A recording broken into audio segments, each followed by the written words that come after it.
Hey there! For today's activity, we'll be working on shapes together. Let's try stars. You'll need colors. Trace the stars. 1, 2, 3, 4, 5. I'm going to use a green marker to trace the stars. 1, 2, 3, 4, 5. 1, 2, 3, 4, 5.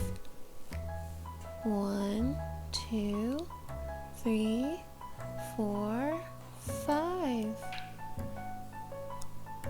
Now we're all done tracing the stars.